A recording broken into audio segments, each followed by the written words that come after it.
Good afternoon, everybody. Evening, morning, wherever you may be in the world.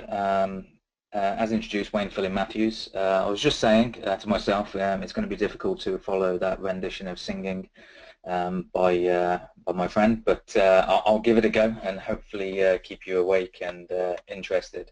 I've been listening into some of the other topic areas. Hopefully you can see the presentation that I'm sharing. I'm currently working at Accenture, and the reason that I chose this particular topic is a lot of the customer conversations that I'm having have covered those considerations that the other panelists have covered in their presentations, from innovation and new modern IT and engineering and all these elements. One topic of conversation that has been coming up quite a lot for me was around this element of microservices. So it does tie into some of the bigger considerations that have been presented at this particular e-summit so far. But I wanted to talk about this from my perspective in terms of some of the things that I'm seeing in organizations globally as part of some of the engagements that I'm working on. And those engagements are fairly broad, from cloud transformation all the way through to defining what modern engineering looks like for large software organizations in the communications, media and telecom space. So really wanted to share those views with you, but also hopefully garner some feedback and questions at the end of the presentation as well. I titled that You've Adopted Microservices, but we'll talk about sort of a broad range of areas of consideration, all the way from those that are potentially considering adoption of microservices, all the way through to, so what? Do we care about microservices? Aren't they just an extension of service-orientated architecture that we've been doing for the last decade?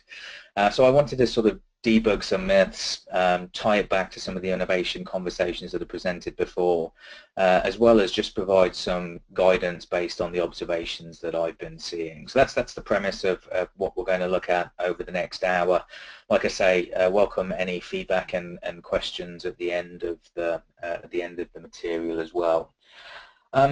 So before we get started, the number one question that I've been asked over the last 12 months since being at Accenture, and I come from working prior to that in Microsoft for 10 years and sort of how Microsoft have worked and thought about things. And it was interesting for me to get back out in the field in North America and sort of work across those different customers and different viewpoints that they bring to the table. One of the things that often comes up is really, what is the fundamental difference between microservices as a consideration when we look at an architectural style compared to service orientation and the previous approaches that we've looked at. And when you start breaking down microservices into the detail, you'll find a lot of the principles and practices and considerations are very similar to the way SOA approached architecture, like I said, almost a decade ago.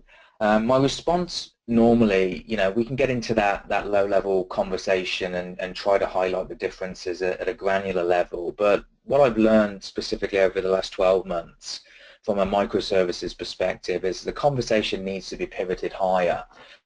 And the main difference that I quote when I look at microservices compared to SOA now, and the fundamental difference is SOA, when we look at it, was created well over a decade ago. And some of the new modern approaches, specifically around DevOps and containers versus objects, have changed the way that we can leverage microservices to help us strive to, to an innovative culture within an organization, to adopt a sort of fail fast, learn quickly culture within that organization. So whilst the fundamental principles are the same, the major difference is the tooling hasn't caught up with SOA, what SOA has, and fundamentally DevOps as a concept and as an approach to modern engineering sort of allows us to adopt microservices in a much richer way. So I wanted to just set that scene. Just particularly, it's the number one question that I often get asked, and you know, if I'm being asked that on a weekly basis from chief architects and CTOs within organisations, then I know it must be important for those organisations considering adoption of microservices within that business. So we'll look at just a couple of areas and just examine a couple of areas, and again I'll try to make it as rich as possible. I know it may not be as exciting as some of the topic areas that we've covered on today's eSummit, but like I say, it is important, and it's a common question that I've been looking at. So I thought we'd start off by defining what microservices is and what it means, and how the monolithic and microservice architectures differ from a consideration perspective. We want to really highlight what's so different about microservices, and I'm sure everybody on this eSummit will have an opinion on microservice adoption within their own organisation, hence it being an interesting area to discuss and sort of dig a little bit deeper into. Can microservices actually help me move faster? I'm doing a piece of work with a large, a well-known large computer company at the moment, which we all know. I won't say any names, but that particular organisation talks a lot about speed and agility, and wants to focus on that as its core driver. I'm there really to be that voice of reason in terms of what do we mean by speed, and how do we balance speed and safety together when we look at new ways of doing architecture, specifically adoption of DevOps in those particular environments. What else do we need to think about, and sort of those organizations that may have taken the first step and adopted microservices, but also maybe looking at how then do they exploit that style within their own organizations. So that's really the premise of this particular talk, and what we're going to examine just over the next sort of 50 minutes or so.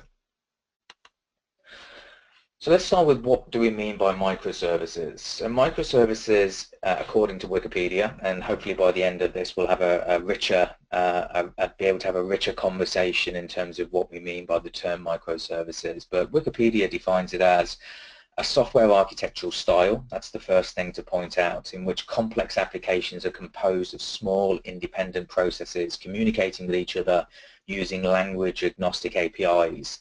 These services are small, and we'll define what small means in the context of microservices, highly decoupled, and a focus on doing a small task, facilitating a modular approach to system building. So if you read this, I've been in the IT industry for almost 3 decades, and I can say that's what we've always tried to do, but really I've never had the ability to do it at scale. So for me, microservices from an architectural style perspective is starting to leverage that ability, and to innovate based on that capability, in terms of what cloud, what containers versus objects allow us to do in terms of modern engineering. So really start to adopt microservices within an organization that sees the benefit of adopting microservices.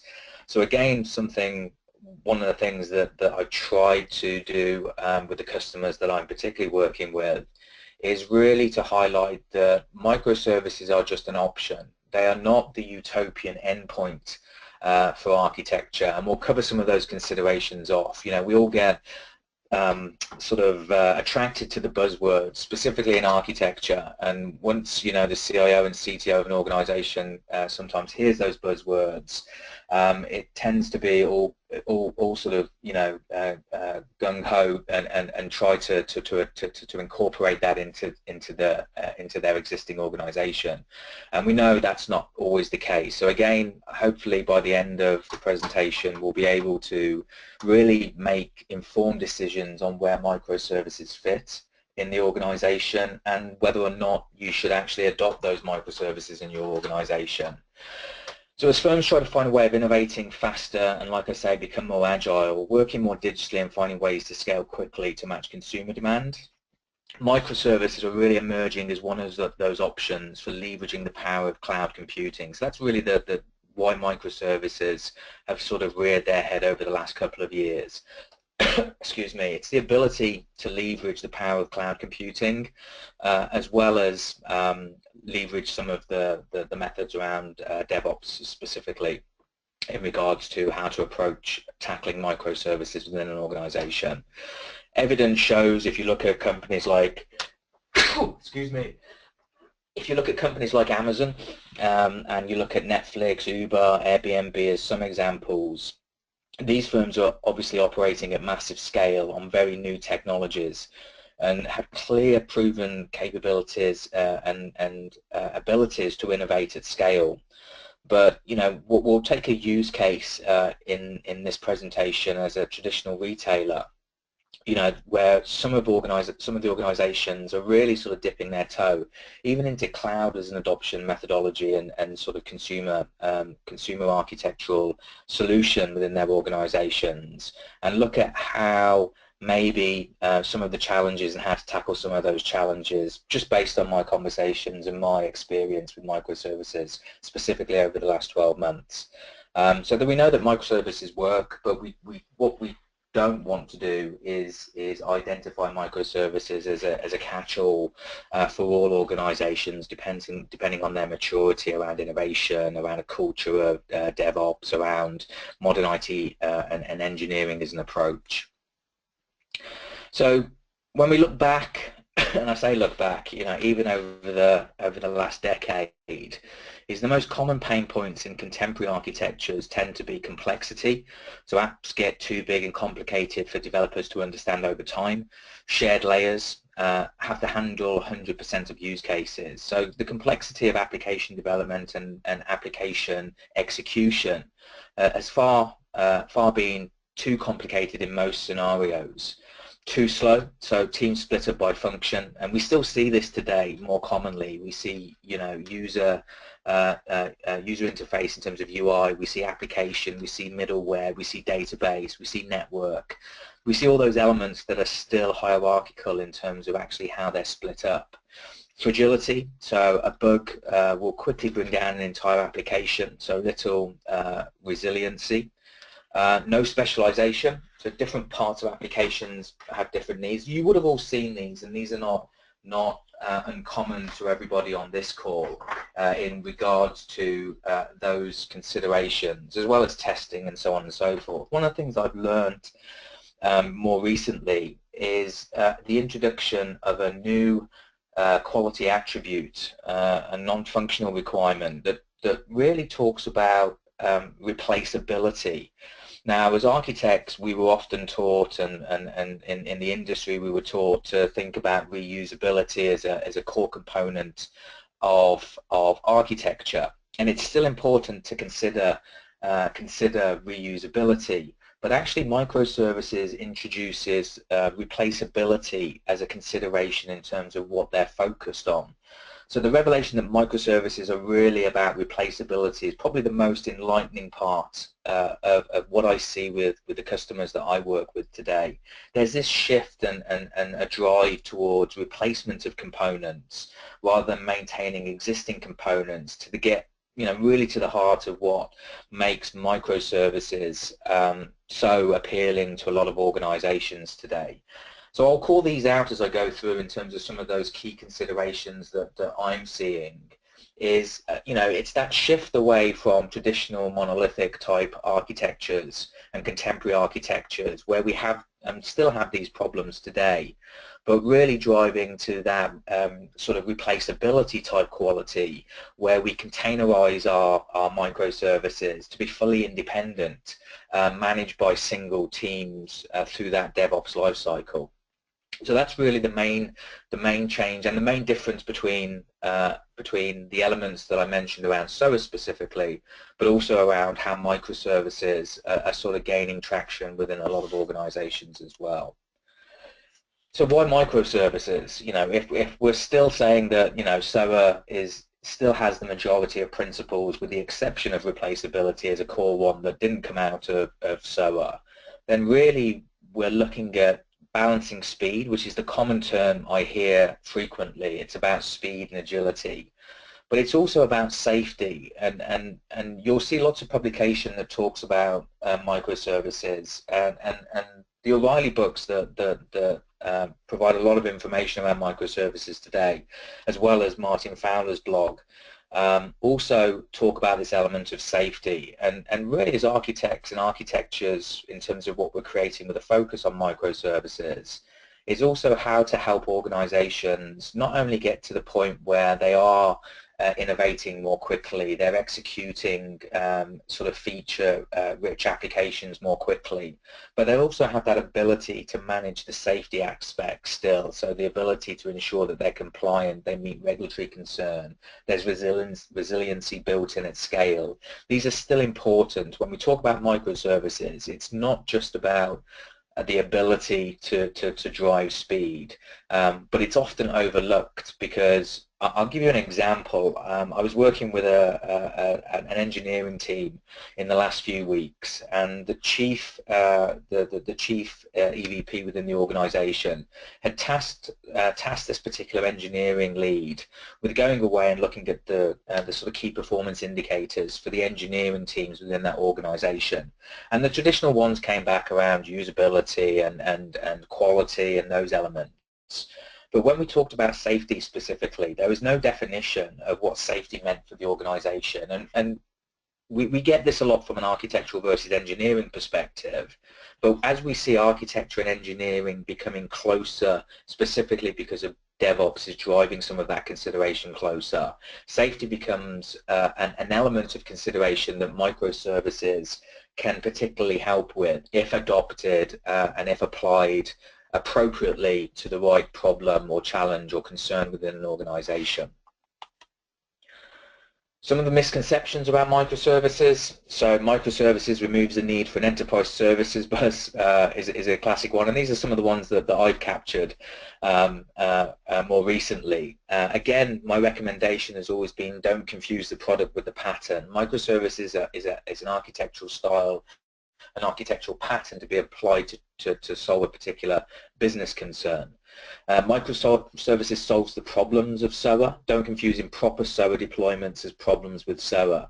Again, a lot of the conversations I've had over the last decade when it comes to organizations that have taken SOA as a mindset for creating service-oriented architectures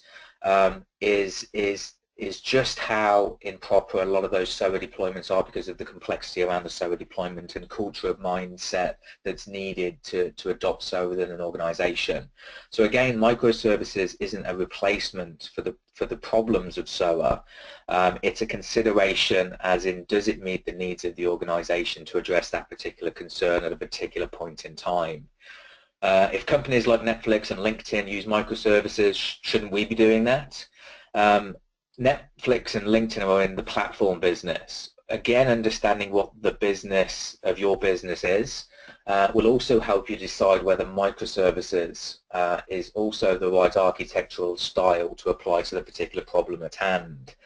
And another common one in regards to what I hear more frequently, and this was recently from a chief architect and his particular team based in New York, was we must choose microservices or SOA.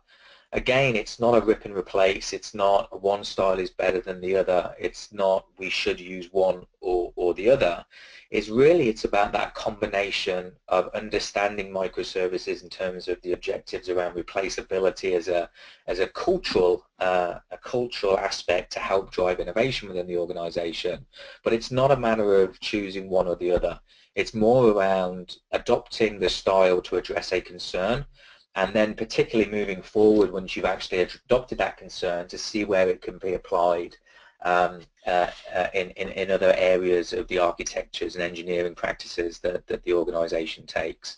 So again, I'm really just wanting to paint this picture that microservices isn't really a rip and replace of existing architectural practices within the organization, but it also does support some of the conversations that you've heard from some of the other panelists this morning, specifically around the innovation conversation in terms of how it can help the culture of an organization leverage the benefits of innovating much quickly compared to the approaches that architecture has done in the past.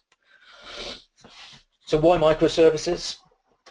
How big are they? Again, we call them microservices. One of the common conversations that I often find myself in is really, what is a microservice? How do you define what a microservice is? And unless we have that understanding of what the microservice is, how do we apply that to some of the challenges that we're trying to address within a particular organization? So microservices, I've said, are really a subset. If you look at the principles, going all the way back to the Linux principles that came out a couple of decades ago, it's not about the size that's important. It's the same when we had that conversation a couple of years ago when we talked about big data.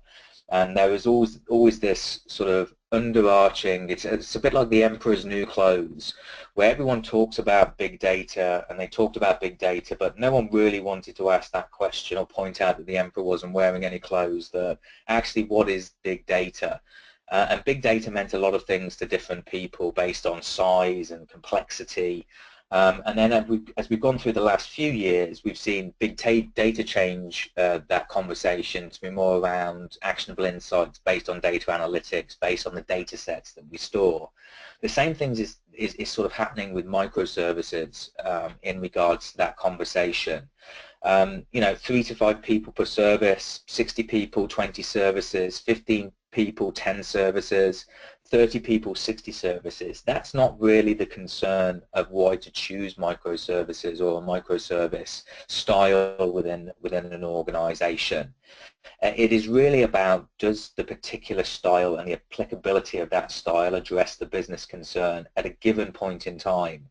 And does it set us on the cultural mindset that the organization needs to adopt when we talk about innovation, fail fast, containerization, all those elements that we see that are really driving organizations forward? And sort of, I know it was mentioned previously in the last couple of sessions around red ocean versus blue ocean, but really, how does an organization not treat IT as a particular supporting function, but really to drive innovation within the organization? And Microsoft is just one part of that overall picture that helps an organization adopt those cultural considerations that also need to be factored in when also thinking about the microservice style and its applicability. So really don't think of size when you're having the conversations around microservices. The 10 principles that you may have come across around microservices are really a good grounding point. If you're new to microservices, or you're sort of thinking about principles that your engineering and architectural teams within an organization also need to consider. So for example, componentization of systems via services. It's mainly around that term componentization, where SOA introduces us to the architectural style of thinking about services. Microservices are really looking at containerized and componentization as a consideration on top of the mindset of what SOA brought to the table around thinking about service delivery and service execution. Again, organization around business capabilities. We're not saying this is a catch-all. It's around ensuring that microservices can deliver those business capabilities within the organization. One of the common challenges that I see a lot of organizations still do is really targeting the project in terms of, and not the outcome. I was recently involved, just to give you an example, of writing a modern engineering sort of North Star or playbook for a large IT organization, software organization. And they were still very focused when they looked back into their internal teams around projects. They talked about projects, they talked about delivery within the crew in terms of the engineering teams themselves. What we're really still saying here is the microservices should target the outcome above and beyond a particular project. If you really want to get to adoption of sort of modern engineering and modern architectural practices, think simple connections and smart endpoints. So when we talk about API consideration around microservice interaction and decoupling, and we'll talk about that a little bit more in a moment, but we're really focusing on simple connections and smart endpoints. One of the things that we have to consider as a principle is distributed governance. Again, that becomes a challenge where organizations have multiple services in monolithic type legacy architectures where governance is managed as a separate team to the architectures being created. What we really want to think about when we think of microservices and the execution of microservices is also that consideration in terms of ensuring that the crews, engineering crews and architectural crews are stood up in a way that distributed governance is considered as part of an accountability within that. The same for distributed data management, same consideration. One of the things that we should think about is monitoring of all activity through the architectural and engineering life cycles. We want to look at automation as a microservice as much as we can. So again, thinking about the quality attribute of replaceability is we're really looking at finding ways to automate things such as replaceability, both from an application, both for resiliency, both from maintainability, both from a usability perspective. It's about how do we automate the life cycle of engineering and the architectural life cycle that engineering is obviously helping to execute. And you know, the tools that cloud computing have provided us, if we look at things like Chef and Puppet and those elements, that is really the core difference between where we were 10 years ago, where we looked at reusability as a core asset when it came to architecture, because we factored in reusability in terms of cost and reduction of cost, and it's still that consideration in terms of the return on investment. But what we find now is the ability to get higher returns on the investments that we make, specifically when we look at microservices. Because that ability to adopt the replaceability quality attributes, it really gives us much more leverage and function to be able to do this faster, quicker, and equally as importantly with safety in mind as well. Design for failure, again, nothing too new in terms of the principle around designing for failure, but really this was the 10th one. I would probably move up to number 1. Based on the last 4 years in some of the roles that I've been doing, is the term experimentation and evolutionary improvement. Is when we look at the modern trends, not only from a DevOps perspective, when we look at analytics, when we look at you know, IoT, when we look at some of the modern trends within the industry, is the number one thing that often bubbles up in terms of what organizations have been predominantly poor at, and I'll give my frank and honest opinion, not saying all organizations have been poor at this, but a lot of organizations, both from a mindset perspective in the engineering crews, as well as the mindset within the architectural teams, is the fear of experimentation. And quite rightly that they have that fear there. It shows that the fear is based on you know, reputability of the architect and engineering teams in the organization, but that fear is still there in a lot of organizations today. For example, deploy in production as a principle is still not very much the norm, is still very much the sort of legacy way of doing things. So again, experimentation and evolutionary improvement, microservices was one of those key functions that SOA didn't necessarily enable you to do, just because of the complexities around SOA, but actually the experimentation of containerization and componentization that microservices introduce really allows us to experiment more often. It allows us to cost out what experiment is going to be from a budgetary perspective in terms of how teams can spend both time and money when it comes to innovation, but also allows that evolutionary improvement. The stuff that we used to have to model you know, on the backs of napkins can now be done in real time with real tangible outcomes where we can see the cause and effect of what those outcomes are going to be. So like I say, experimentation and evolutionary improvement, and also the question of what is different between SOA and microservices are the two main areas that I end up talking about.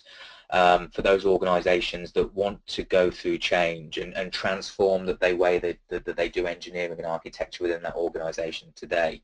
And almost every organization on the planet, and if they're not, they should be, are talking about, you know, engineering transformation and architectural transformation based on some of these considerations that we highlight within these 10 principles as well.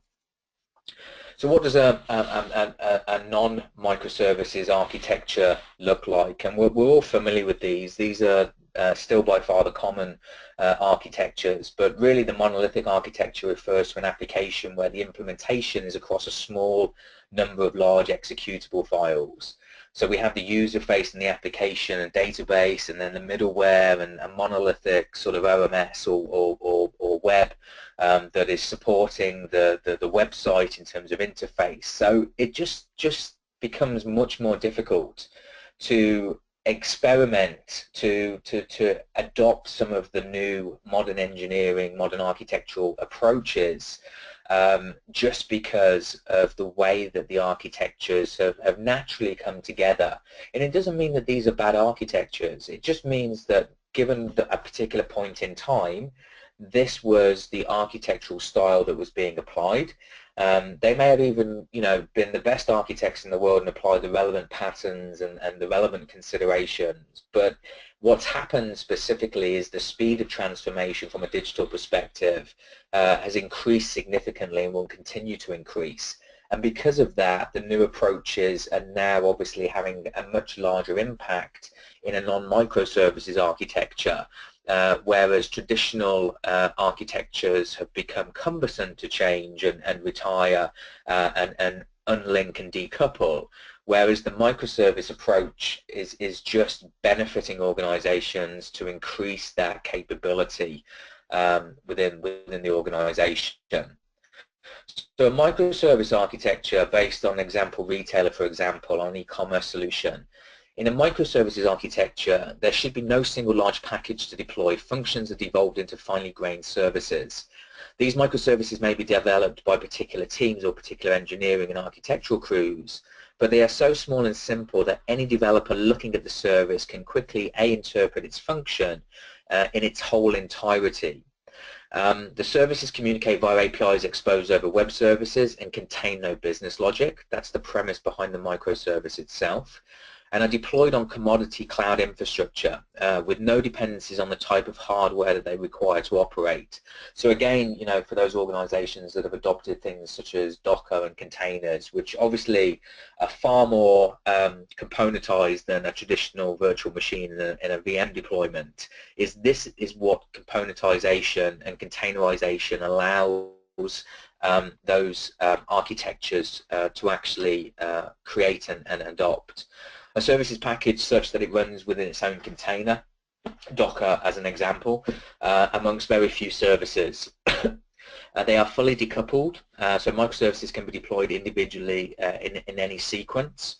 And to scale the system, if a particular service comes under load, that service would get deployed several more times. So the ability, whether the system is strained to scale, becomes much easier, but also the ability to replace failed components or failed services that come under pressure become much easier without affecting the other microservice considerations that have been architected. So hopefully this is painting some pictures here that really the microservices is a style. It's not a rip and replace of current styles, but it does allow organizations to granularly adopt much richer experimentation features based on traditional architectural approaches. So what's so different? They should do one thing very well and nothing else at all. So again, when you look at microservices in the industry and the conversations that the engineering teams and architects and chief architects and executives are having around microservices, there isn't really, you know, sort of a right way or wrong way to do things. I could paint pictures of doing the wrong way and doing the right way, but there's no fundamental agreement that and quite rightly, because this allows us to create the evolution of microservices based on current best and proven practice, rather than just an academic consideration of how microservices can help organizations. But some of the key rules here is they should do one thing very well and nothing else at all. So although there is no strict rule concerning the size of a microservice, as we pointed out previously, the general convention is that it should be easily understandable, end-to-end by a single person. So whether they're an architect, an engineer, or somebody from the business. If it requires multiple teams to build or comprehend, then it is likely to be too large to be that microservice. This is a good litmus test for an organization when they're having that conversation in terms of determining what their microservices should be.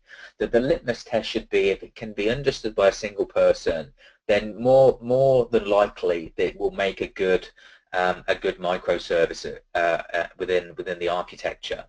They should be self-sufficient and self-contained, so they should contain all the logic and preferably all the data that it needs to perform their function.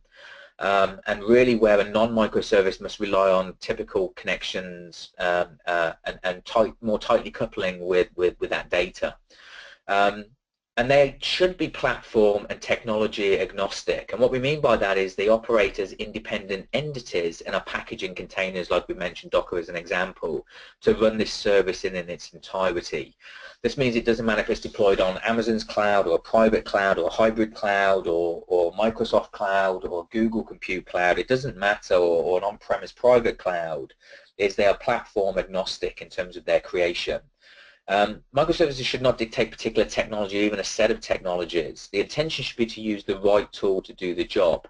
And again, this comes back to where we've always wanted to be from an architectural perspective, is make those decisions not based, some of them will be based on knowledge, some of them will be based on culture and adoption, some of them will be based on how much of an appetite an organization is to adopt modern engineering practices. But actually, it's about the choice of the right fit at the right time.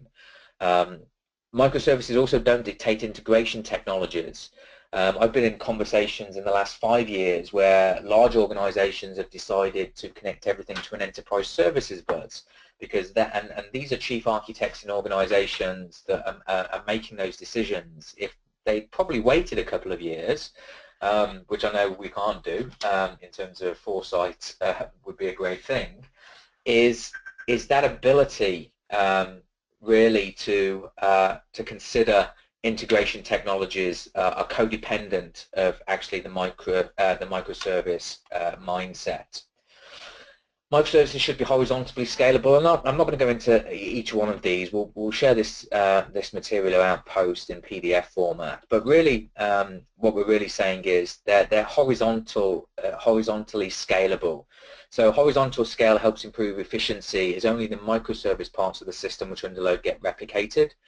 Microservice capabilities are enabled by effective DevOps. So again, if you're an organization that is looking to transform its modern engineering practices and its modern architectural practices within an organization, don't underestimate the cultural change that's needed in terms of getting to that point. Some of it is political, or a lot of it is political, and not necessarily technical or what's best for the business.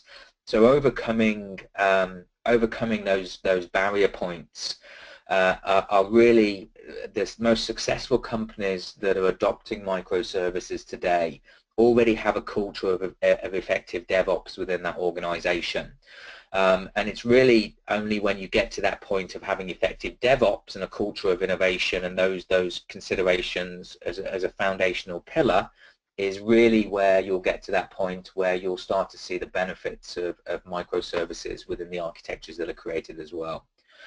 And then really about improved fault tolerance. When we talk about previously around replaceability, we've already said replaceability helps us to consider fault tolerance because we remove single points of failure from system architecture, such as shared databases. It improves bottlenecks.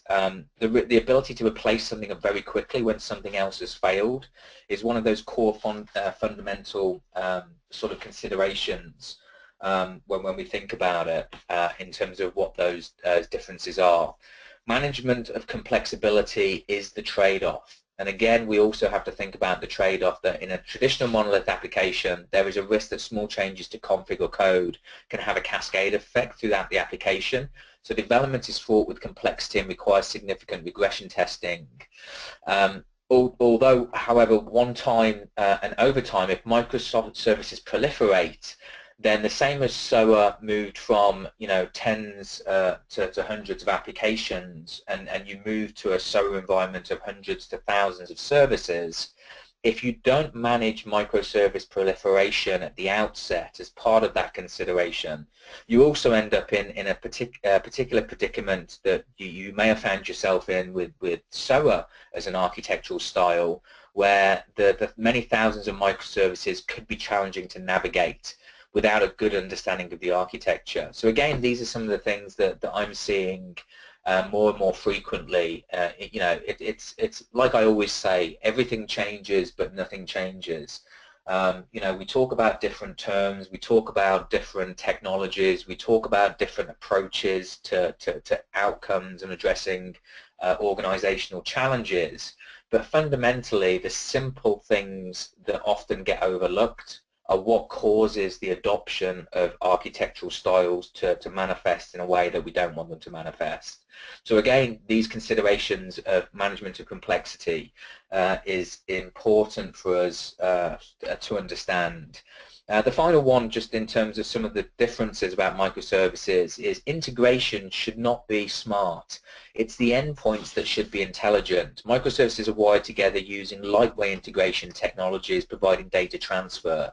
If we look at JSON as a format and traditionally XML, rather than having those tightly integrated forms of data transfer, but not providing the business logic that is needed when it comes to that integration element. So the endpoint should encompass all complexity related to the processing of the information itself.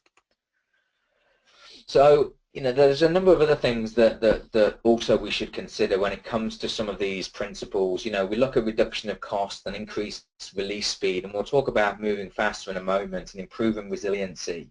But also one of the other things to mention when we talk about microservices is the ability to enable visibility, is really to enable runtime visibility, to improve the abilities of the stakeholders that we manage through the architectural engineering life cycles, to really understand what's happening. That way we can have relevant metrics in place, such as story backlog, quality, all those considerations that we should think about when we want to adopt modern engineering practices. So this just illustrates how Microservices, I'll get that out of my head one day, microservices could aid agility and are best achieved with examples. So this slide really is just highlighting that in regards to it. I won't go through the depth. I'm conscious of time, and I want to ensure that I leave enough time for questions afterwards. But there's a couple of slides in here that sort of give you a practical example of a current state environment and a target state environment when it comes to those considerations of microservices. Remembering the litmus test for what makes a good microservice is the ability for a single individual to understand. So there's a couple of these in here, and they're really useful just to think about this in your own organization and how they may be applied, and some of the challenges and barrier points that you come across, and how when you're having those conversations around adoption of microservices as a style can be thought about and applied where required. So when we talk about moving faster, is the previous two slides that you'll be able to go back and look at. Just give an example of a retailer that I'd worked with could start to leverage the power of the microservices while they're operating a largely monolithic architecture. But over time, the expectation would be that more and more capabilities contained with the monolith would be unbundled into microservices. So it's really not also when we talk about the rip and replace in terms of architectural style, the other consideration is this is a transitional transformation adoption and not a rip and replace, depending on obviously the size and complexity of the organizations that you're working with and for. Will also really help you to identify the budgetary requirements that need to go into that transformation, the timeline in regards to what a transformation would look like, but also how to manage both experimentation and the innovation culture set within a DevOps environment, and take the organization on a journey. One of the things that obviously I see microservices, specifically when we look at some of the capabilities from a platform perspective now, is I think microservices are going to be around for a while. And one of the obvious fear for an organization is, how long will it take us to move from point A to point B in terms of current state and target state, and what does the transitional state look like? Is that consideration of being able now to paint that picture without the fear of the style being deprecated is also important, because it allows us, again, not to, my 30 years in the IT industry is, I still see, really big, large, monolithic architectures, and they're never touched because the fear of touching them in terms of their business criticality becomes the problem. And what you wouldn't want to do is just microservices being a new buzzword in terms of consideration, that we end up in another 10 years looking back and saying now we have architectures that contain traditional monolithic type of architectures and microservices and something new. The good thing about microservices, in my opinion, no matter what comes down the road in the next 10 years, because actually we've adopted and containerized and componentized our architectures, and again, I'm not saying that this should be done for everything, it should make that ability to adopt new styles moving forward a little bit easier for both architecture teams. I think the presentation before the last one that says we should be spending our time playing and having fun at weekends. Couldn't agree more. The older I get, the more I agree with that consideration. And my experience with microservices specifically also support that ability. Is we should not be creating complexity for complexity's sake, but if we can do this, we make our organizations more efficient, but also we make our ability to manage them more efficient, and for us to be better at doing them, which ultimately, gives us better satisfaction in terms of the outcomes an organization needs, but also the satisfaction we as individuals want in regards to creating engineers that want to create great architectures, and having architects that can deliver great platforms and services based on some of the considerations that we've talked about this afternoon or this morning, or depending on wherever you are in the world. So again, just another slide that is talking here around search results and add-on sales and Apple Pay and integrate to a new dropshipper. These are some of the examples that I've been involved with specifically that microservices have helped address. Just because of that decoupling consideration, just because of the cultural change that needs to be adopted as part of the adoption of the microservice style as well, is these are the things that you can start to do when you look at componentization and containerization as well. Some of the things that you should think about, so if anybody on the Summit today is just thinking of microservices, is these are really the three key things that I call out to organizations. One is microservices still needs a DevOps capability. It's not just a new name for infrastructure or the network support team. Is you have to move to an efficient DevOps capability to really leverage some of those benefits that microservices will allow you to deliver. Best practice and current proven supported practice is support model differs from traditional the AM team. So is the support model for microservices likely to be quite different to the support model for a typically large enterprise. So again, there will be impact to roles and people. Don't underestimate the impact that will have. One of the major conversations that I've adopted, so I became a change management advanced instructor with ProSci, and the reason I did that 4 years ago as an architect was the importance of adoption and change management from the people perspective, specifically at this particular point in time, has sort of really come home to me. is most organizations that don't think of that three-legged stool of project management, executive sponsorship and change and adoption management, and how to transform organizations from traditional enterprise architectural teams to modern DevOps capabilities, tend to fail.